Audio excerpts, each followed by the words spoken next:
안녕하세요. 참 복된 안식일입니다. 요즘 코로나 바이러스 때문에 여러 부분에 어려움들이 많으시죠? 요즘은 정말 저부터도 이상한 습관이 생긴 것 같아요. 그게 뭐냐면 사람을 경계하는 이상한 습관이 생겼습니다. 이 사람이 나한테 어떻게 할 수 있을까? 이런 염려하는 그런 이상한 습관이 생겼어요. 먼저 이런 일이 있기 전에는 전혀 있지 않던, 정말 다시 안부를 묻고 싶습니다. 정말 안녕하신가요? 간에 두루 정말 하나님의 은혜로 참 평안한 그런 안식일이 되었으면 참 좋겠습니다. 오늘은 특별히 특별한 시간을 좀 가지려고 합니다. 우리가 지난 교과를 다니엘서 공부를 했고요. 또 이번에는 성경 해석학이라는 이 교과를 공부하게 되었는데, 우리 도 목사님을 모시고 거기에 관련된 말씀들을 제가 질문을 드리고 또 답변해 주시고 하는 그런 시간을 갖도록 할까 합니다.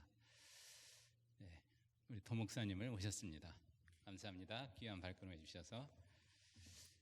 네, 목사님, 먼저 그 학교 소식을 궁금해하시는 분들이 많이 계실 것 같아요. 우리 교회는 학생들이 대다수 많이 이제 이렇게 오다가 출입을 하다가 갑자기 이렇게 교회에서 예배를 못 드리게 되는 이런 상황에 많은 분들이, 우리 학생들은 지금 어떻게 지내고 있는지 궁금해할 것 같습니다. 목사님께서 좀 말씀해 주시면 좋겠습니다. 네, 여러분 요새 이 문제 때문에 다들 조심하시고 또 불편한 가운데 지내실 줄 믿습니다. 그러나 하나님 의지하시고 마음 편안하게 잡수시고 하나님의 은혜 가운데 다들 무사하게 어려운 시절을 잘 보내시기 바랍니다. 우리 봄방학이 시작되면서 우리가 한 주일 방학하고 다 돌아올 거로 알고 학생들이 떠나기 시작했어요.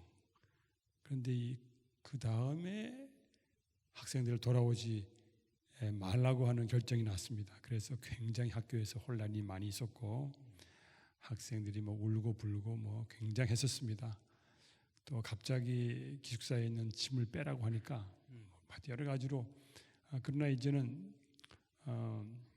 2주간 방학 끝나고 이제 벌써 개학을 해가지고 2주간이 지났습니다. 네. 원래는 1주간 방학이었는데 교수들에게 준비할 시간을 주느라고 2주간 방학을 했고, 그동안에 교수들이 급하게 준비해서 온라인으로 그 줌이라고 하는 프로그램을 통해서 강의를 계속할 수 있도록 준비 급하게 시켜가지고 벌써 2주가 지났습니다. 네. 이제 3주만 더 하면 강의가 끝나고 그다음에 이제 시험입니다. 첫 주는 굉장히 스트레스가 많았습니다. 근데 이제 2번째 주 마쳤는데 할만하겠어요. 학생들도 적응이 된 것 같고. 그래서 하여튼 지금 3주만 잘 지나가기를 바라면서 열심히 하고 있습니다. 네, 감사합니다. 학교 소식을 전해주셔서. 예, 처음에 말씀드린 것처럼 우리가 참 이 다니엘서를 감동 깊게 공부를 했는데요. 다니엘서를 이제 마치고 정리를 하면서 이런 제목이 생각이 났습니다. 다니엘서와 코로나 바이러스. 다니엘은 이제 하나님은 나의 재판장이시다라는 그런 의미를 가지고 있고요. 또 코로나 바이러스는 전 세계적인 그런 총체적인 어떤 위기를 만들어내는 이런 상황에서 다니엘서와 코로나 바이러스라는 제목을 좀 생각해 보게 되었습니다. 다니엘서는 우리가 아는 대로 예언적인 부분 또 역사적인 부분 그런 대로 이제 이해가 되는 것 같은데, 근데 이제 다니엘서에 나오는 이제 주인공 다니엘과 그의 세 친구들, 그 위기 상황에서 어떻게 그들이 그 상황을 지혜롭게 또 하나님께 영광을 돌리게 됐는지 그런 것들을 이렇게 좀 연관해서 생각해 볼 수 있다고 생각을 합니다. 이런 것들을 보면 위기가 예고 없이 어느 날 갑자기 참 올 수 있다는 것을 저희들에게 알려주는 것 같아요. 이번 이런 일을 통해서요. 그래서 이제 공부를 하면서 약간 난해했던 부분의 하나는 이렇습니다.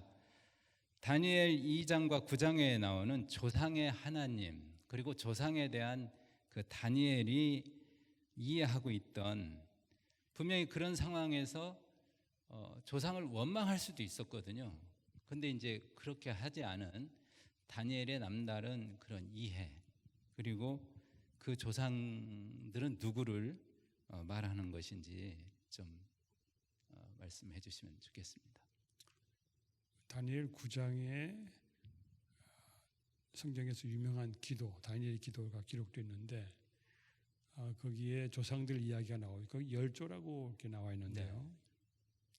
근데 거기 열조들 이야기하면서 다 열조의 죄에 대한 이야기를 하고 있어요. 방백들과 열조들이 선지자를 통해서 하나님께서 말씀하시는 말씀을 듣지 않냐고 죄를 지었다 이렇게 이야기하면서 사실 열조들을 뭐 이렇게 높이 평가한 게 아니고 그들의 있는 모습을 그대로 평가했죠. 그래서 그들이 범죄했기 때문에 사실은 다니엘과 그 동무들이 바벨론에 와 있는 형편이죠. 그런데 사실은 이제 이스라엘 사람들에게 그 열조 그러면은 아브라함과 이삭과 야곱이에요. 그 사람들은 하나님과 언약을 맺고 하나님께 충성된 삶을 산 사람의 그 표본으로 남아 있는데 세월이 많이 흘러가지고 이스라엘 유다 역사의 마지막 부분에 와서 그 사람들은 왕부부터 시작해가지고 제사장으로부터 시작해가지고 방백과 모든 사람들이 하나님 말씀을 거역해가지고 그런 지경에 이르렀어요. 그래서 사실 바이러스 같이 온 나라가 다 멍들어서 죽게 되었죠. 그런데도 참 이렇게 찬란한 별처럼 빛나는 몇 명의 젊은이들이 있었단 말이죠. 이 사람들은 참 기적과 같은 존재들이에요. 그러한 바이러스가 죄악의 바이러스가 관영한 그런 입장에 이 사람들은 하나님 말씀에 충성되게 설 수 있는 특별한 자질을 가진 사람들이었어요. 제가 볼 때는 교육 같아요. 비록 온 나라가 멍들었지만 그 중에 소수의 무리들은 끝까지 하나님 말씀에 충실했고 그 자녀들을 아주 철저하게 잘 교육시켰던 것 같아요. 그래서 그러한 그 상황 속에서 끝까지 그들의 믿음을 지키고 빛나는 별처럼 하나님을 섬길 수 있었던 것 같습니다. 네. 그러면은 거기에서 이제 사람을 죽게 하는 것이 어떤 그 칼이라든지 창이 아니고 이제 죄라는 것을 알았다는 거네요. 그렇죠. 네. 그러면은 이 다니엘과 그 세 친구들은 그 문제를 해결을 한 거. 그렇죠. 다 바이러스 걸렸는데 바이러스 안 걸린 사람들이죠. 그러니까. 네, 그렇습니다. 감사합니다. 그러면 이제 다니엘서 9장을 말씀을 해주셨는데 이제 성소 회복이라는 것, 성전 회복이라는 것은 예를 들어서 이제 박물관 보관용으로 복원하려는 것이 아니라 그 기능을 찾는 것일 텐데 그것이 알고 보면 이제 예배의 회복인 것 같아요. 그래서 죄인들에게 필요한 죄로부터의 참된 자유를 경험하도록 하고 하나님과의 관계를 회복하는 그런 거로 봐야 되겠죠? 네, 그렇죠. 네. 사실 다니엘서 첫 부분에 예루살렘이 무너지는 이야기가 나오죠. 그리고 예루살렘 성전의 기구들이 다 빼앗기는 이야기가 나와요. 다시 말해서 더 이상 성전이 역할을 못하게 되는 것이죠. 종교가 완전히 망가진 것이죠. 완전히 멸망한 것이죠. 그런데 이 망가진 이 종교, 이 종교의 핵심이 뭐냐? 왜 망가졌느냐?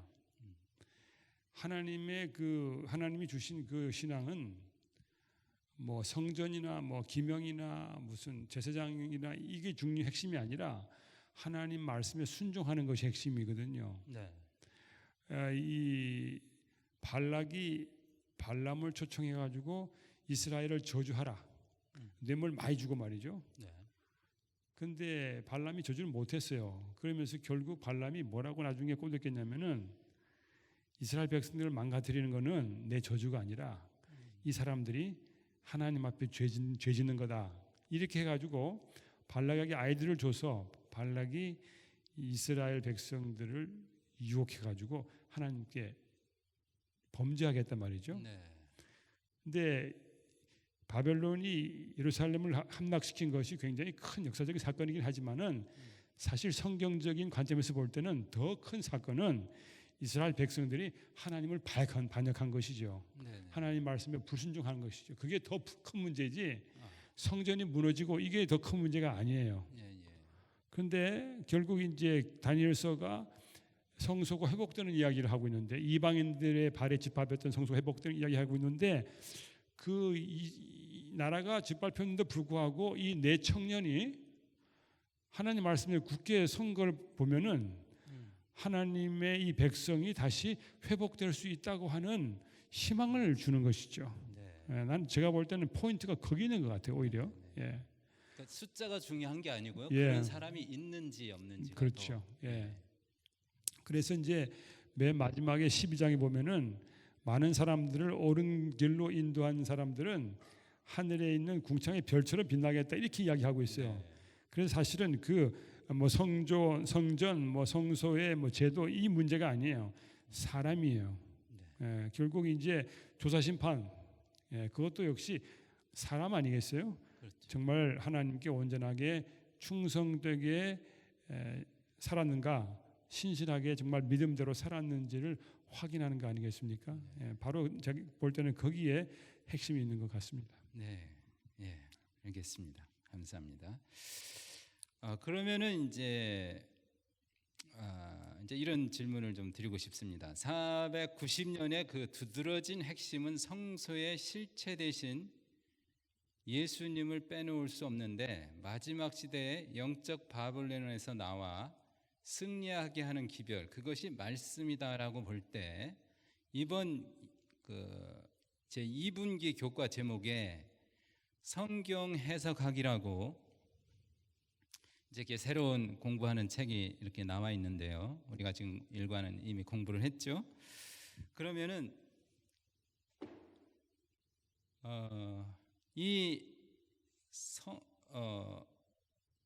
그 말씀과 우리가 지금 공부하고 있는 성경 해석학은 아주 깊은 연관성이 있다고 볼 수 있을 것 같아요. 네. 그래서 여기에 대해서 좀 목사님께서 그 저자에 대한 것과 또 교과에 대한 소개를 좀 해주시면 참 좋겠습니다. 네. 먼저 저자 소개 먼저 해드리겠습니다. 저자는 두 사람이 다 성이 하젤인데 두 분이 그 사촌입니다. 마이클 하젤은 우리 서든 대학의 구약학 고고학 교수로 있고요. 그 다음에 프랭크 하젤은 지금 우리 그 성경 연구소의 부소장으로 일하고 있습니다.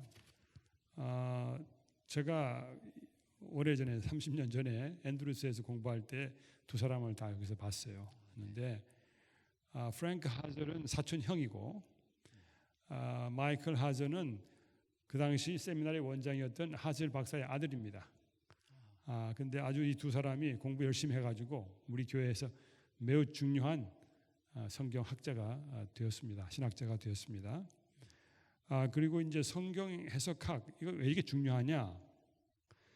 사람들이 성경을 읽는데 성경을 자기 입맛대로 해석을 합니다. 사실 보면은 성경보다는 성경 해석이 사람들에게 더 큰 소리로 말하고 있습니다.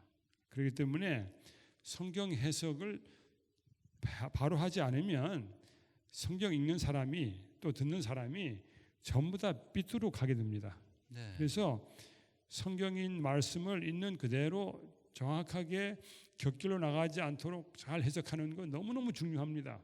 지금 너무너무 심각합니다. 우리 교회가 그동안 150년 이상 주장해왔던 안식일, 그 하나가 중요한 예지요. 성경이 너무나 분명하게 안식일 나와 있는데도 불구하고 일요일을 지키고 있는 사람들, 신학자들, 목사들은 얼마나 크게 일요일을 성경에서 주장하려고 하는지 모르겠습니다. 왜 그러냐? 성경 해석하기 잘못됐어요. 요즘에 또 더 심각한 문제는 뭐냐면 창조예요. 창조. 오늘날 굉장히 많은 사람들이 창세기 1장, 2장에 있는 창조를 믿지 않습니다. 성경을 믿는다고 하는 사람들 중에도 이것을 진화론이나 무슨 과학적인 설명에 기초해서 해석하려고 하기 때문에 결국 창세기 1장과 2장에 있는 내용을 완전히 뒤집어 가지고 이야기하고 있습니다. 심지어 매우 전통적인 천주교회도 진화론을 공식 입장으로 받아들이고 창세기 1장과 2장에 있는 말씀을 그대로 믿는 것은 바보라고 그렇게 근본주의자라고 하면서 맹렬하게 반대하고 있습니다. 보통 심각한 문제가 아닙니다. 천주교가 그렇게 하기 때문에 지금 굉장히 많은 개신교도 그 뒤를 따라가고 있습니다. 그래서 이 성경 해석학, 성경 말씀을 있는 그대로 성경이 풀어주는 대로 해석하는 거 너무너무 중요한 일입니다. 그렇기 때문에 이번 한 학기 한기 동안에 여러분 이 성경 해석학 공부 잘 하셔가지고 성경을 안전하게 있는 그대로 하나님 말씀을 있는 그대로 잘 이해하시고 순종하는 그러한 경험이 있게 되기를 바랍니다. 네, 목사님 그리고 또 마지막으로 질문이 또 하나가 생기는데요. 성경 해석학하고 말씀 묵상하고의 어떤 비슷한가요? 어떤 차이점이 있을까요? 성경 해석학이라고 하는 것은 성경을 어떻게 해석하는지를 연구하는 것입니다. 하나의 학문의 영역이라고 볼 수 있습니다. 그다음에 말씀 묵상은 성경 읽으면서 개인이 하나님 말씀을 거기서 듣는 겁니다. 물론 성경 해석을 잘 해가지고 하나님 말씀을 들을 수 있으면 제일 좋습니다. 안전하고. 어떤 사람들은 성경의 원뜻과 상관없이 하나님 말씀을 막 듣는 사람들이 있긴 있어요. 그러나 안 듣는 것보다 낫긴 하지만은 그래서 이 두 개가 이렇게 잘 연합될 수 있으면 참 좋습니다. 그러나 이제 대부분 경우에 우리가 성경을 읽으면서 예를 들어 하루에 아침에 한 장 읽었다 그러면 그 스토리를 중심으로 거기서 하나님이 뭐라고 말씀하시는지 거기다가 초점을 맞추는 것이죠. 성경 해석학은 성경 전체의 흐름에 역사에 문맥에 맞는지 이런 것을 따지는 것입니다. 차이가 있습니다. 그러나 이번에 이것을 공부하면서 심지어 여러분들이 묵상하는 것도 아주 성경의 그 줄거리와 역사적 배경에 맞추어서 잘 묵상할 수 있으면 금상첨화의 경험을 할 수 있을 거라고 생각합니다. 네, 감사합니다. 이렇게 짧은 시간이지만 다니엘서와 코로나 바이러스 그리고 성경 해석학에 대해서 우리 도 목사님께서 귀한 말씀을 주셨습니다. 아무쪼록 이 시국에 정말 우리가 더 하나님과 가까이 동행하는 그런 좋은 시간으로 만들어가면 좋을 것 같습니다. 사실 우리가 어떤 이런 위기 상황 그리고 낙담했을 때 뭔가 좌절했을 때 하나님을 만날 수 있는 절호의 하나님의 임재를 경험할 수 있는 절호의 기회라고 합니다. 이번에 이 성경 해석학을 통해서 그런 경험들이 우리 모든 안식일학교 반생분들에게 충만히 임하기를 간절히 바라겠습니다. 목사님께서 마치는 기도를 해주실까요? 하나님 아버지, 이 코로나 바이러스가 창궐하는 이런 시기에 또 우리 각자가 다 집에 갇혀 있는 이런 시기에 사람을 멀리하라고 하는 이런 시기에 기회를 잡아서 하나님께 가까이 가게 하여 주옵시고 또 성경 해석학이라고 하는 과목으로 한기 안교 교과를 공부하는 이 시기에 하나님 말씀에 가깝게 가게 해 주시고 하나님 말씀 속에서 생명과 지혜와 영감과 소망과 힘을 얻도록 도와주시옵소서. 아멘. 우리 교우님들 서로 만나지 못하고 갇혀 있기 때문에 마음이 답답하고 또 괴로울지라도 주님께서 함께해 주시옵소서. 지금 수많은 사람들이 죽어가고 있습니다. 수많은 사람들이 고통 가운데 부르짖고 있습니다. 주께서 자비를 베풀어 주시고 속히 이 바이러스 사태가 진정되고 속히 물러가고 그래서 자유롭게 주님을 섬기며 주께 영광 돌릴 수 있도록 우리에게 큰 그런 복을 허락하여 주시옵소서. 예수님 이름으로 기도하옵나이다. 아멘. 아멘.